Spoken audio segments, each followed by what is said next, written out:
Alright, and there we go. We made it past the hard part. Princess!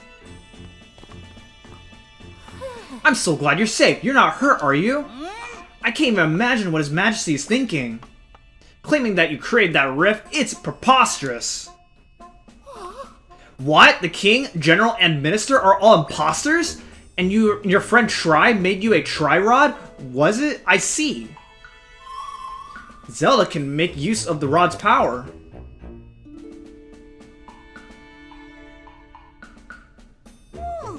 Where might Tri be now? Ah, okay, it's one of those. Alright, I see how it is. It reminds me of the show called A Little Snow Fairy Sugar, where for some reason only the main character can see the fairies and everybody else can't. I think you're the only one who can see me, Zelda. Interesting. The world is truly a mysterious place. Well, come what may, I will always support you, Princess, no matter what mysteries unfold. We better not dally. The phony king is speaking of executing you. We need to leave, and quickly. You'll stand out in your current attire, so I brought something for you to change into. Oh, what is that blue fabric sticking out from your pocket there? Oh, I guess we got something? I see, it's the cloak the swordsman was wearing. The size seems workable. It will do a fine job of shrouding you. Quickly now, before we're spotted.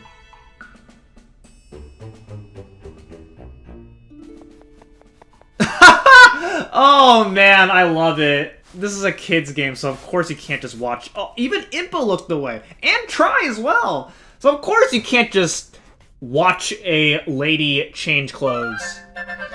Even though she's just simply putting on what looks to me like a hoodie. So, I mean, this is a very simple hoodie. You just simply put it on. There's nothing suggestive about just simply putting on a hoodie.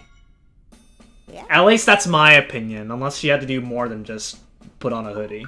Then maybe that might make sense. Anyway, let's not... I'm moving on. You should be able to head along now without worry. The princess is missing! Find her!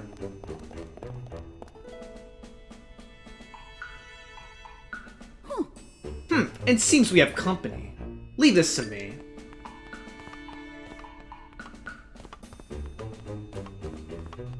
Yeah. Lady Impa, who is that over there? Oh, okay, they don't know. It isn't the princess, is it? If it is, you must stand aside this instant.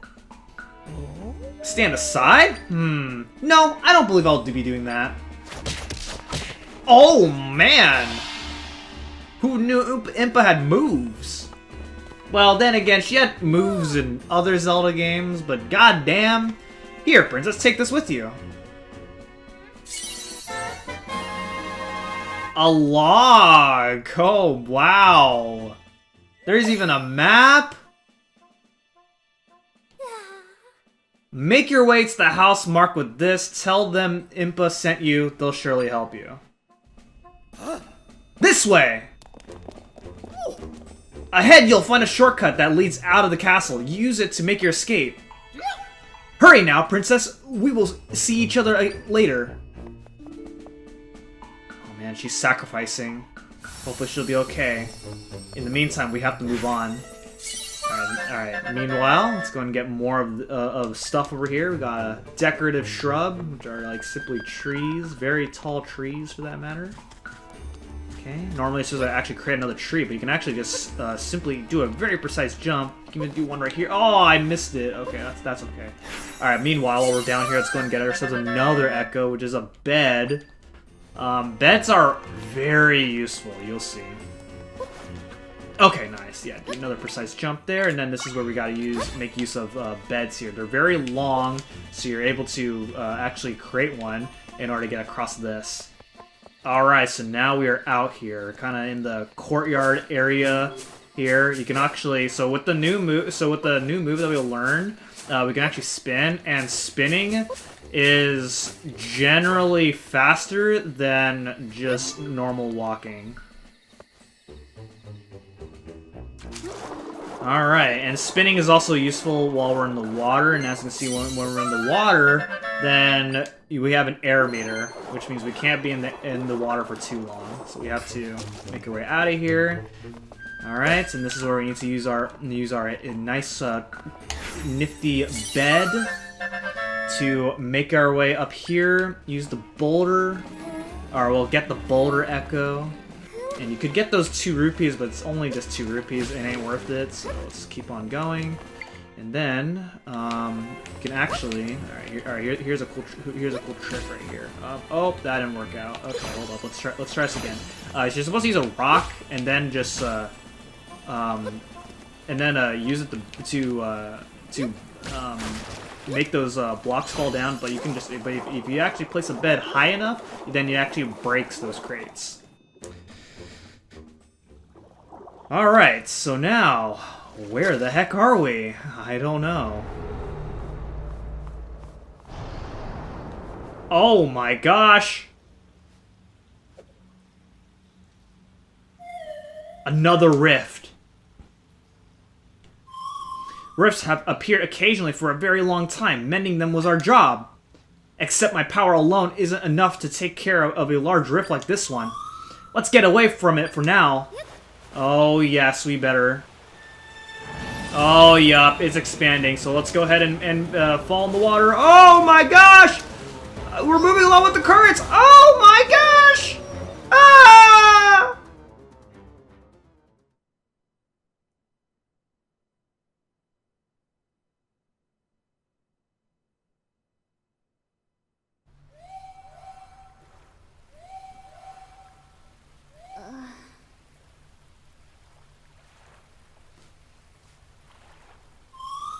You're awake. Good, let's go. So where in the world are we? Who knows? Let's go ahead and learn ourselves a new echo. Not every echo is required. Obviously, some echoes you get just for show, but we're gonna get every echo. I assure you.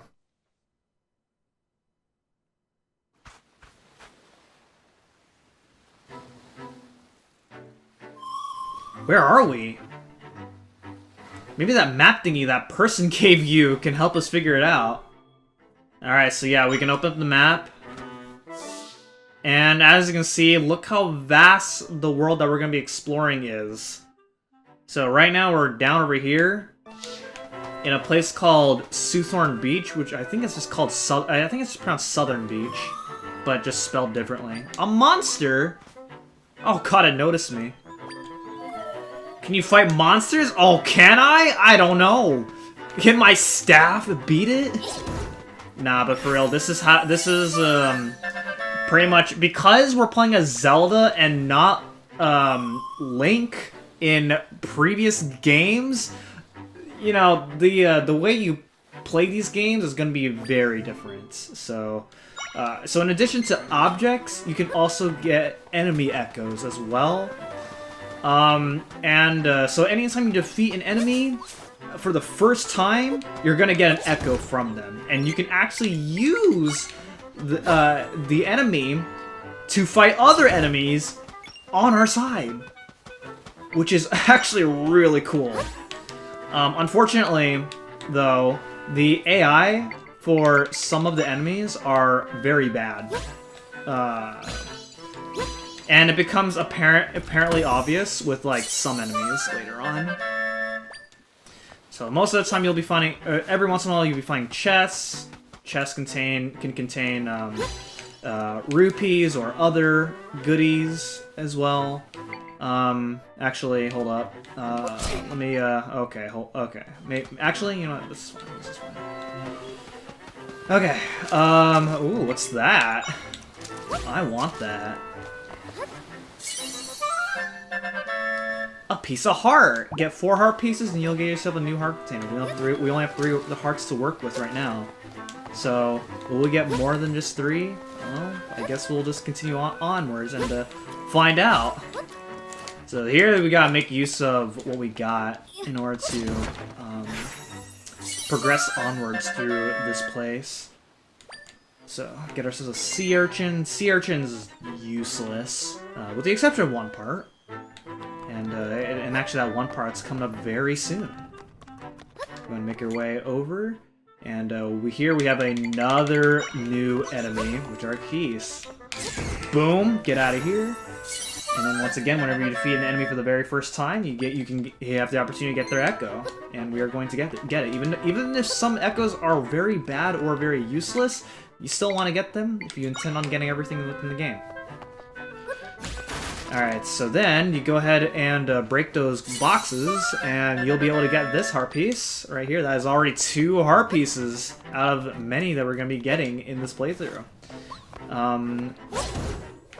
So yeah, these I guess they're called sea urchins, but I call them Gordos because they look like Gordos from Kirby.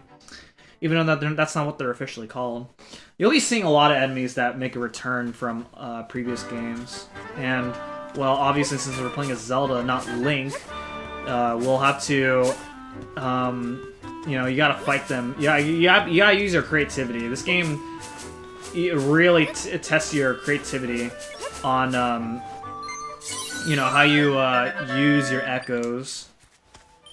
And the concept in general, I think, is actually really cool. Alright, let's go and make our way over here. Let's do this, and that way we can make our way over here to this chest over here. And then you can get yourself a purple rupee, which is 50 rupees, and you get lots of money right off the bat. So because of the echoes system, and you can use objects and pretty much stack them in order to get up to higher places than a normal jump would. It kind of allows for some very unintentional sequence breaks in terms of like you can't really sequence break the game to where like you can beat this game very fast. But you can sequence break in a way where you can enter places earlier than you're supposed to. Like there are points in the game where you have to be there at certain points. You're not intended to, and there's no point in even being in areas early in this game, unlike in, well, Breath of the Wild. So you can actually go over here in the bottom of the well. It's not a very scary place this time around, thank goodness. And then you come out over here, you know yourself. Oh man, what's this floral nectar? You can recover hearts and such. So in addition to just heart drops, if you take damage, and you get items that allow you to heal, so those make a return from Breath of the Wild and Tears of the Kingdom. And then when you see buildings that have a bag symbol, then those are shops. So in the shops here, we got a red potion which can heal for a lot of hearts, and then you can even buy more floral nectar. But what I'm interested in is the heart piece. It's 80 rupees, but I'm gonna go ahead and get it. So I mean, 80 rupees is a lot this early in the game, but having the heart piece is gonna be very good. Alright, so then we go and keep on going. There's not really much to see in Southern Village, so let's go and just keep on going. And oh my gosh, we got ourselves a sign! Actually, out of curiosity, can I read the sign if I place it? Alright, what's this? You could probably use it as a shield, but only once. Okay, that's good to hear. Yeah. So let's see what we got going on here. Oh man, oh, it's that guy I saw in the cutscene. Oh man, he's probably very horrified about what he just saw.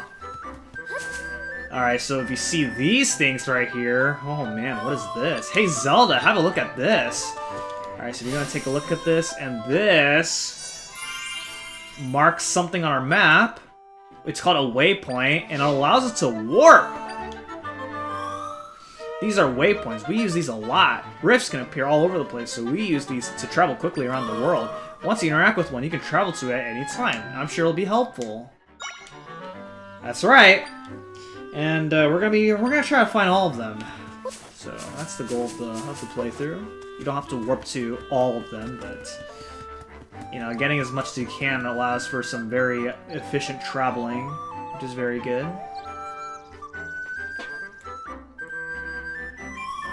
I'm sensing lots of creatures in this area. I think the place marked with this is up ahead. So yeah, so there are two types of things. There are main objectives and then there's side objectives.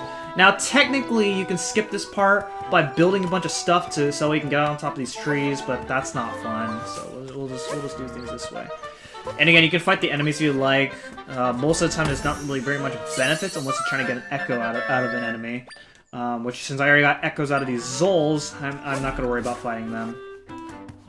You can spin across these grass if you want more rupees. You typically get very little at a time, but you know, every little rupee helps. I don't really know a good way of grinding rupees, but I'm sure there'll probably be ways where I'll probably need to grind some at some point. Every once in a while you'll be finding these caves, and when you find these caves, then you get rewarded for going through a cave. Some of these caves typically contain some type of puzzle that you have to solve in order to go through those caves, and you get rewarded once you go through the very end of the cave. So I'm gonna try and go through this cave here. Most of them are optional, but there are some that actually contain something pretty cool. Like, for example, right here, you can get yourself an Ignizol, which are these fire Zols. And right off the bat, the Ignizols are going to be very useful for something. Whenever you see large patches of grass like this, then it's an opportunity for you to gain a little bit of rupees. It's a small amount, but I mean, I guess it could add up over the course of however many grass tiles you go through in this game. So you use an Ignizol, and because it's fire, it allows you to light up some of the torches. And then we go over here, you make it to the very end, and what is our reward? We get a bottle! Alright. So bottles allow you to store things in them, and when you do that, then, well, it's typically some pretty good items. So once you make your way to the end of the cave, then you can go ahead and make your way out. So let's go ahead and do that. Alright, so then we go ahead and continue onwards. You can read the signs, and the signs, most of the signs typically tell you where to go, or they tell you some other things. Like, I think that sign is actually going to say, watch out for snakes in the grass, or something like that, along the lines. These are called ropes. Snakes are called ropes in this game. It's kind of interesting. Oh yeah, one of the problems with Ignizols sometimes is they can actually light up the grass, and you can actually get burned from the grass, and you slowly lose quite a bit of HP in the process. And with how much HP we got right now, we don't really have a lot to work with. So you gotta be pretty careful with health management. You can use items to heal if you need to. So here we go. So as you can see, Ignizols actually take up 2 pieces of triangles, which is essentially like the energy points in this game. So I can only summon 1 Ignizol at a time, and if I try to summon another one, then the first one that I summoned gets overwritten. So that's something you gotta pay attention to as we go through the game. And later on, we'll be able to use more echoes at a time. Alright, so that was our 4th heart piece, and when you get 4 heart pieces, we get ourselves a new heart container. So now we have 4 heart containers, or yeah, we have a total of 4 hearts of HP to work with before even getting to, like, the entertaining stuff. Alright, so here we have another new enemy, which are moblins. And, well, the moblins come in a variety of different forms. In this case, this is a spear moblin that just throws spears at us. So we can go ahead and do that. Very nice. So whenever you see a fairy, then you can actually place it in a bottle, and when you die, then the fairy will actually revive you. As a tradition to other Zelda games up until this point.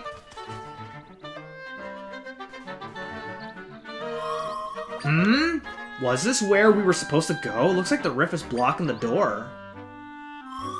Zelda, my role is to mend rifts, I have lots of friends who do the same. We all work together, fixing up rifts.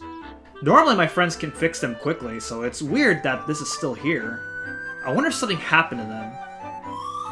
Zelda, will you investigate with me? I'm guessing my friends are in the rift, and if we find them, we can mend this rift easily.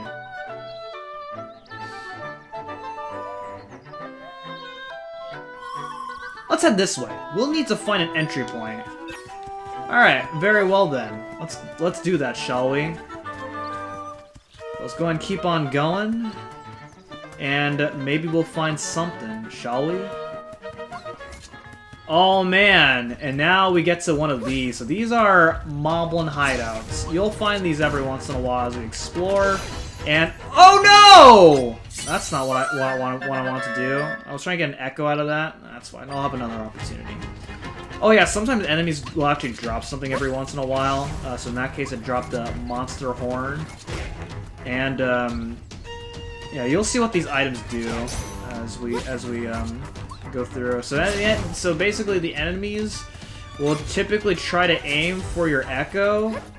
And obviously your echo has a certain amount of HP, and well, you want to be able to have your echo fight for you. And that's pretty much how you're going to be fighting throughout the game, is use your echoes to fight for you, for the most part. Alright, so let's go ahead and climb our way up here, because we can't otherwise get up here through normal means. And our reward is 10 grapes, which are items that allow us to heal a little bit of HP. It's a small amount of HP, unfortunately, but, you know, every little bit can count when you're in a dire situation every once in a while. And over here we got ourselves another echo, which is the brazier, which in short, torches. Alright, so let's see what's going on here. Let's see what we got. Oh man, what is this? How fun. Alright. Let's alright, get out there. Oh shoot, hold up. Come on. Oh, come on. Alright. You got this. Come on. No, what are you doing? Do it. Okay. You got this. Oh, okay. Maybe you didn't, but this guy got this. Come on. Yes. Come here. Yes. There we go. All right. Okay, and so for that, we get ourselves a PS. So that's kind of our first somewhat difficult enemy to take care of.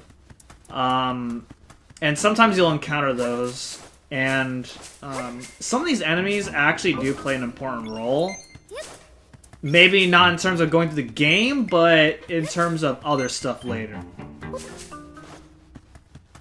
So, yeah, before I got sidetracked, I guess I should explain this. So yeah, there are two types of things. So we got main quests and then there's side quests. The main quests, obviously, is what you want to focus on for the most part. And then the side quests, well, we'll get the side quests later, but for now, we gotta do the main stuff at the moment, since that's basically all that we can do right now. Not much is really opened at the moment, so we just gotta... Okay, well, this guy's a problem. If you want to play that way, I'll play that way too. Okay, come on. Alright. Yes! Why'd you stop attacking all of a sudden?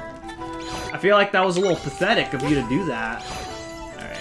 Anywho, let's go ahead and make her climb back up. Okay, something they can do with beds is you can actually sleep in it, and it'll actually refill your HP. So it's a good way of cheesing the game, like cheesing the difficulty. If you're like low on hearts and you have an opportunity to heal up with no enemies around you, and that way you can save using your items. It's really cool. Alright, so we have another waypoint, and then what is this?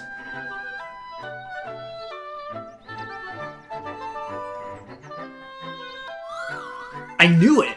I can sense my friends in here. But they can't move. It seems like they're trapped. If that's the case, they won't be able to mend the rift at all. I think we'll have to go in there and help them. Then we can deal with this rift properly. We can save them if we work together, Zelda. So, what do you say?